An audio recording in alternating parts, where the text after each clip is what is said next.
In this video, we're going to talk about the gradient tool. We talked about the gradient tool in the last video with the layer mask, but we're going to talk about the gradient tool and all its functionality beyond just as a masking tool.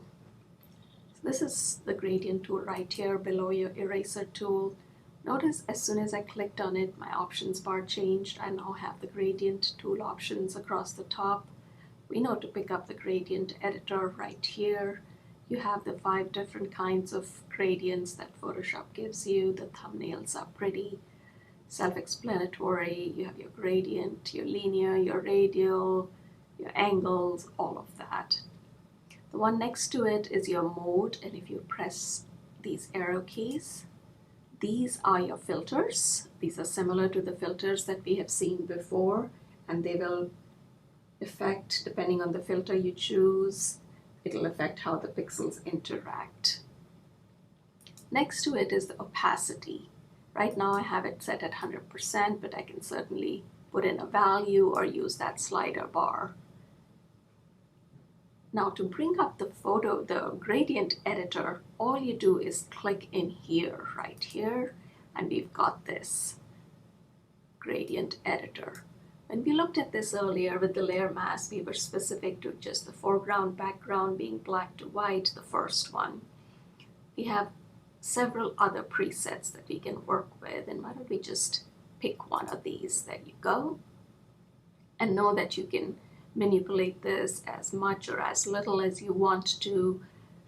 The gradient editor and the gradient tool functions pretty similarly in Illustrator and in Design. In Photoshop, it does have some more functionality, which I will show you.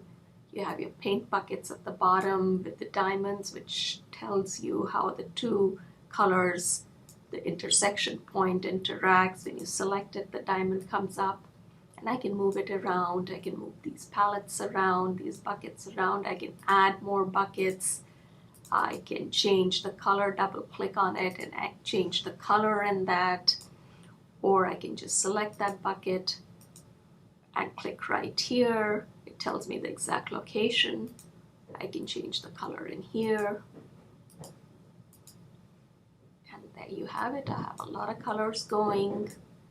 I can decide I want to get rid of some of this, and I can keep moving and adjusting. You can make your edges a lot harder if you need to, sharp edged. You can make them softer, depending on how you want the pixels to interact. Again, like you've got a color gradient going that you like, you can save it in your presets. Unlike Illustrator where you would drag and drop, here you just click on New, and there you go, it becomes part of your presets. I'm going to go ahead and click OK. Now to apply this in here, I need to first give myself a new layer. What I'm going to do is just come down to the bottom of my layers palette and click on Create a New Layer. There you go. And with that layer selected, I'm going to go ahead and come to my artboard and draw that line. Remember, this black line that I draw represents how that gradient, which we've selected, is going to fall. As soon as I let go, there you go. That's the gradient that we created, and now it has filled it. It's essentially masking everything that's below it, all the other works that I've got going on. You don't have to do that. We can certainly lower the opacity. Command Z, I just undid that.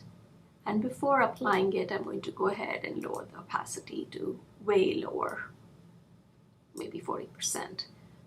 Now I'm going to again draw my gradient. My black line determines how my gradient will fall. Now I'm getting a cast on it with those colors, but notice how I can see the layers below. And look at what it looks like in my editor. You can see that gray checkerboard pattern. That means there's a lot of transparency in this. You can give it an overall transparency like this, or you can adjust your transparencies. Command Z, undo that, and I'm going to go ahead and change this opacity to 100% and bring up my photo editor, my gradient editor again. By adding in between transparencies, you would use these paint buckets at the top. When I hover, it says opacity, stop right there. The opacity is 100%. I can reduce it right here. I can add more opacity buckets at the top, if you will. Perhaps I want to make this one completely transparent. Maybe this one, I want to add a little bit more color to it. And maybe a little bit more to this one too. Now that we've got, it's the exact same gradient, it's just got different levels of transparency added to it. Click OK. Now when I apply this gradient, it's going to interact very differently. So you can see the center part here, we'd kept it 100%, so it's really blocking off that dune image. Here we'd kept it more, a little bit more transparent, and here it was really open. You can see how this is working, right? There are a lot of different things you can do with this. If you look at in these presets, we have, in fact, I'm going to change my foreground color so it looks a little bit more interesting. There you go. And I'm going to go ahead and pick up this one, which looks like a stripe. And that's exactly what it is. It's solid color, and then no color. Let's see what happens when we apply something like this. We literally are going to get stripes. So, this can be a very quick and easy way of achieving this effect without drawing all these shapes and all of that. You can also manipulate this, as always. I'm just taking off some of those solid ends in there.